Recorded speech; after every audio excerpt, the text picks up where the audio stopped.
గణపతికి అత్యంత ప్రీతిపాత్రమైన తిథులలో ప్రధానమైంది చవితి తిథి. అయితే ఈ చవితి లేదా చతుర్థి పూజను 2 రకాలుగా ఆచరిస్తాం. మొదటిది వరద చతుర్థి, రెండవది సంకష్టహర చతుర్థి. అమావాస్య తర్వాత వచ్చే చతుర్థి రోజున చేసే వ్రతాన్నే వరద చతుర్థి అని, పౌర్ణమి తర్వాత వచ్చే చతుర్థి రోజున చేసే వ్రతాన్ని సంకష్టహర చతుర్థి లేదా సంకటహర చతుర్థి వ్రతం అని అంటారు. ఇందులో వరద చతుర్థిని వినాయక వ్రతంగా వినాయక చవితి రోజున ఆచరిస్తారు. సంకటములను తొలగించే సంకటహర చతుర్థి వ్రతాన్ని మాత్రం ఆలంబనగా ఆచరిస్తూ ఉంటారు. ఈ రోజు ఎలా పూజ చేయాలి, ఏం చేస్తే మీ కష్టాలన్నీ కూడా తీరిపోతాయి అనేది ఈ వీడియోలో తెలుసుకుందాం. సంకటహర చతుర్థి నాడు గణపతిని భక్తి శ్రద్ధలతో పూజించి ఇప్పుడు చెప్పబోయే కథను చదివినా విన్నా కూడా మంచి ఫలితం ఉంటుంది.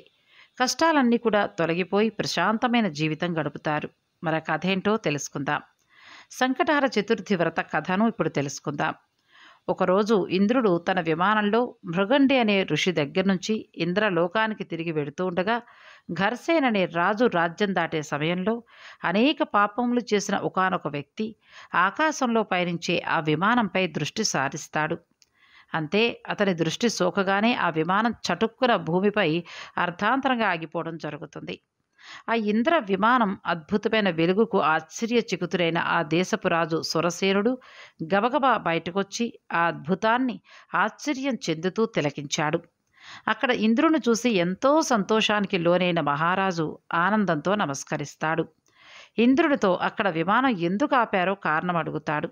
అప్పుడు ఇంద్రుడు, ఓ రాజా, మీ రాజ్యంలో పాపాలు అధికంగా చేసిన వ్యక్తి ఎవరిదో దృష్టి సోకి విమానం మార్గమధ్యంలో అర్థాంతరంగా ఆగింది అని చెప్పాడు. అప్పుడు ఆ రాజు, అయ్యా, మరి మళ్ళీ ఆగిపోయిన విమానం ఎలా బయలుదేరుతుంది అని అడిగాడు వినయంగా. అప్పుడు ఇంద్రుడు, ఇవాళ పంచమి, నిన్న చతుర్థి. నిన్నటి రోజున ఎవరైతే ఉపవాసం చేస్తారో వారి పుణ్యఫలాన్ని నాకిస్తే నా విమానం తిరిగి బయలుదేరుతుందని చెప్తాడు. సైనికులంతా కలిసి రాజ్యమంతా కూడా తిరుగుతారు. ఒక్కరైనా నిన్నటి రోజున ఉపవాసం చేసిన వారు కనబడకపోతారా అని అన్వేషిస్తారు. కానీ దురదృష్టం, అలా ఎవ్వరూ దొరకలేదు. అదే సమయంలో సైనికుల దృష్టిలో ఒక గణేష దూతొచ్చి మరణించిన స్త్రీ మృతదేహాన్ని తీసుకెళ్లడం కనిపిస్తుంది. సైనికులు వెంటనే ఎంతో పాపాత్మురాలైన ఆ స్త్రీని ఎందుకు గణేష లోకానికి తీసుకెడుతున్నారు అని అంటూ ప్రశ్నించారు. దానికి గణేష దూత, నిన్నంతా ఈ స్త్రీ ఉపవాసం ఉంది, తెలియకుండానే ఏమీ తినలేదు. చంద్రోదయం అయిన తర్వాత లేచి కొంత తింది. రాత్రంతా నిద్రించి చంద్రోదయ సమయాన నిద్రలేచి కొంత తినటం వల్ల ఆమెకు తెలియకుండానే సంకష్ట చతుర్థి వ్రతం చేసింది. ఈరోజు మరణించింది అని చెప్పాడు. అంతేకాక ఎవరైనా తమ జీవితకాలంలో ఒక్కసారైనా ఈ వ్రతం చేస్తే గణేష లోకానికి కానీ స్వనంద లోకానికి కానీ చేరుకోవడం మరణానంతరం తథ్యమని చెప్పాడు. గణేషుని దూతనప్పుడు సైనికులు ఎంతో బ్రతిమలాడారు ఆ స్త్రీ మృతదేహాన్ని తమకిమ్మరమని. అలా చేస్తే విమానం తిరిగి బయలుదేరుతుంది అని ఎంతో చెప్పారు. ఆమె పుణ్యఫలాన్ని వారికి ఇవ్వడానికి గణేషుని దూత అంగీకరించనే లేదు. అయితే ఆమె దేహం నుంచి వీచిన గాలి ఆ విమానం ఆగిపోయిన చోట చేరి విస్ఫోటనం కలిగిస్తుంది.